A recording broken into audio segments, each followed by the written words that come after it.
जू भारत शान पे मरो है, इज्जत ना गई है अपने देश की। भारत शान पे मरो है।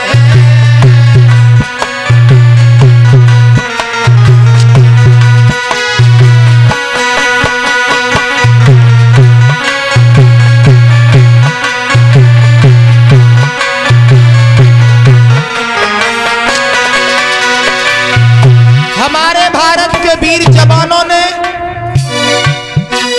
अमर शहीदों ने हमारे देश की शान नहीं कम होने दी। लोगों जरा गौर करें सभी लोग। लक्ष्मीबाई को देखो अमर करियई झांसी,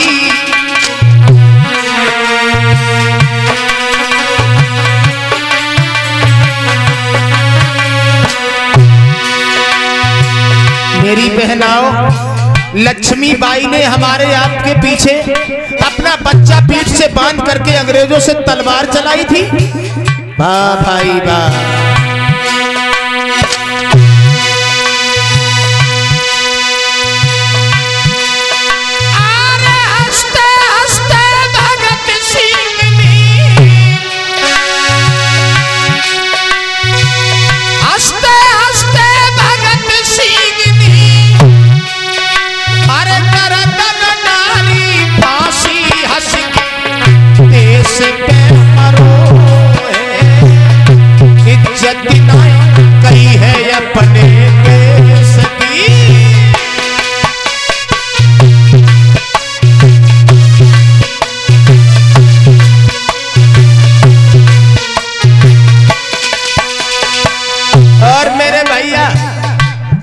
और बताए तुम्हें, भगत सिंह जब बहुत छोटे थे, भगत सिंह अपने माता पिता से कहा करते थे, पिताजी खेती करने भगत सिंह जब माता पिता से बोला, क्या बोले? मका बाजरा कोई मत पाइयो, मका बाजरा कोई मत पाइयो, मका बाजरा कोई मत पाइयो,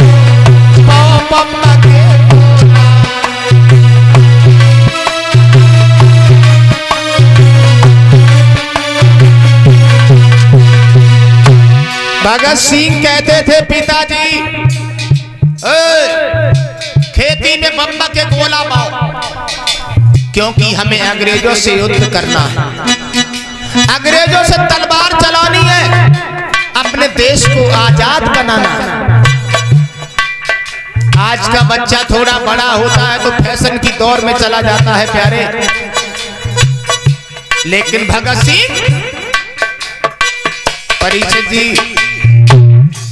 शादी के योग्य हुए थे भगत सिंह भैया ने, तो उनके पिताजी ने कहा था, भगत सिंह अब शादी करो, तो भगत सिंह बोले नहीं पिताजी हम शादी नहीं करेंगे। बोले क्यों? बोले सना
लोगों, हम तो पूर्ण ब्रह्मचारी, मोई नाई बीमारी की चिंता, 20 कोस पैदल भाग जावे मोई नाई सवारी की चिंता।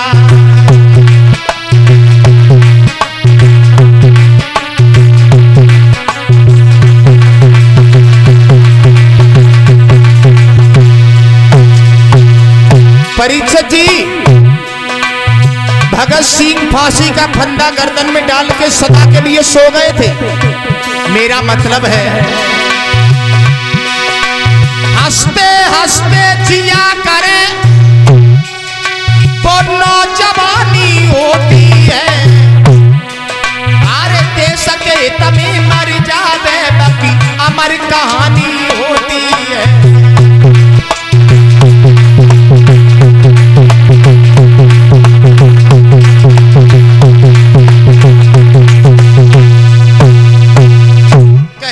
हमारा मतलब है मेरे भैया, भगत सिंह हंसते हंसते फांसी का फंदा गर्दन में डाल करके सदा के लिए सो गए। ऐसे महान पुरुषों को मैं प्रणाम कर रहा हूं, जिन महान पुरुषों की वजह से हम आप आजाद बैठे, हमें आपको आजादी मिली है और हम आप आज स्वतंत्रता का जीवन व्यतीत कर रहे हैं।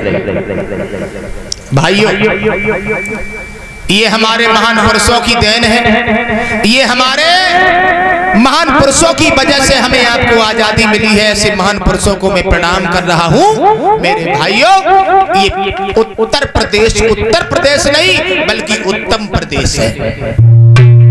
इसी उत्तर प्रदेश में एक नहीं बड़े बड़े महान पुरुष आए, ऐसे ऐसे महान पुरुष आए हैं परीक्षित जी, जिनकी गाथाएं आज हम लोग गा रहे हैं। इसी कुदरकोट में एक राजा हुए थे जिनका नाम था महाराज भीष्मक।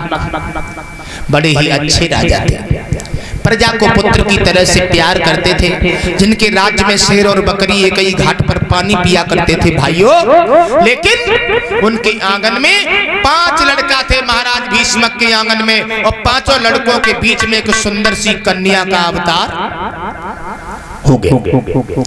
और जो परीक्षित जी कन्या का अवतार हुआ तो महाराज भीष्मक बड़े प्रसन्न हुए। वाह भाई वाह। कन्या की खुशी में महाराज भीष्मक ने परीक्षित जी सोने से सींग और खुर मड़वा करके ब्राह्मण को गऊ दान में दे दे। एक लड़की की खुशी में। आजकल किसी के घर में अगर बिटिया पैदा हो जाए भाइयों, तो लोग ये लगता है हमारा डकैती पड़ गई। हाँ, लड़की पैदा हो जाए तो तुषार सा पड़ जाता है, पूरा घर में मातम सा छा जाता है। लेकिन भाइयों याद रखना, भाइयों से अच्छी तो हमारी बहनाएं हैं। भाई एक कुल की रक्षा करता है, मेरी बहन 2 कुल की रक्षा करती है। एक बात और बताएं, ऐसी कौन सी बहन है जिसने अपने माता पिता को घर से धक्का देके वृद्धाश्रम में छोड़ दिया? ऐसी हजारों भाई मैं आपको बताऊं जिन्होंने अपने माता पिता को वृद्धाश्रम में छोड़ दिया। आज वो वृद्धाश्रम में एक दूसरे की मुंह की ओर देख रहे हैं, जिनके लड़का एसडीएम कलेक्टर है। भाइयों, मैं सभी भाइयों से निवेदन करना चाहूंगा, पंडाल में बैठे हमारे हमउम्र साथी, जहां तक हमारी आवाज जा रही हो, जो लोग नहीं आ पाए, सभी लोगों से निवेदन करना चाहूंगा, कभी तीर्थ यात्रा करने के लिए नहीं जाना, कभी किसी मंदिर मस्जिद में नहीं जाना जब तक तुम्हारे घर में तुम्हारे माता और पिता मौजूद हो। उन माता पिता की सेवा करना। तीर्थ यात्रा करने से पहले माता पिता का 3 परिक्रमा कर लेना, तुम्हारा तीर्थ यात्रा पूर्ण हो गया। माता पिता के होठों पर मुस्कुराहट की लकीरें बनाए रखना, और जिस घर में माता और पिता परिचित सुखी हैं, तो याद रखना वो घर एक स्वर्ग के समान हो जाता है। और जिस घर में माता पिता दुखी हो, पुत्र भंडारा कर रहा है, तो वो भंडारा किसी काम का नहीं है। मेरे भाइयों, अगर इन माता पिता के लिए एक बात मैंने और देखी, पिता के ऊपर बुढ़ापा आ जाता है, लड़का बाप से कहता है, क्यों बुड्ढे तुमने हमारे लिए क्या किया? कुछ किया? बेमतलब में घूमते रहे। लेकिन याद रखना प्यारे, इन माता पिता ने हमारे साथ में क्या किया वो तो स्वयं माँ और पिता जानते हैं। जिस माता पिता ने अपने शरीर को शरीर नहीं कहा, हमें तुम्हें पढ़ा लिखा करके अपने जीवन को बर्बाद कर दिया। और वो लड़का बाप से कहता है तुमने क्या किया, बाप को गालियां देता है। लोगों, अगर हम आप इस चमड़ी की जूतियां अपने माता पिता के चरणों में डाल दे, फिर भी हम माता पिता के हक से कभी उड़ नहीं हो सकते, क्योंकि माता पिता ने हमारे आपके पीछे अपने शरीर से शरीर नहीं कहा, मेहनत मजदूरी करके तुम्हें पढ़ाने लिखाने में कसूरी नहीं छोड़ी। भाइयों, माँ की दुआएं कभी खाली नहीं जाती और माँ की बात भी देवताओं से टाली नहीं जाती। 4 बच्चों को पालती है एक माँ, लेकिन 4 बच्चों पर आज एक माँ पाली। मेरा मतलब है हरे माँ के समान संसार में और कोई गुरु नजर नहीं आया। माँ के समान संसार में कोई गुरु नजर नहीं आया।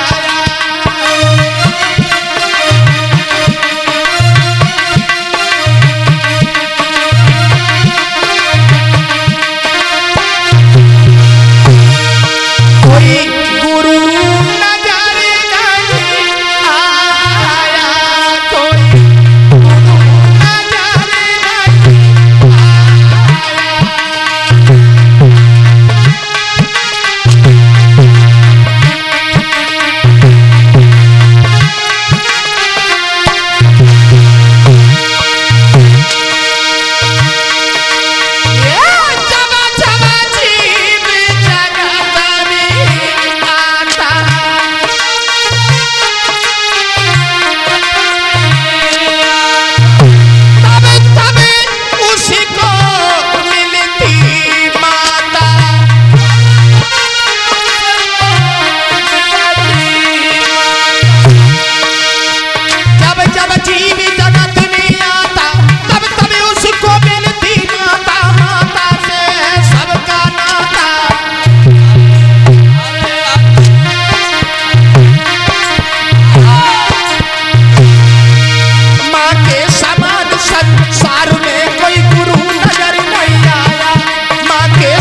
नहीं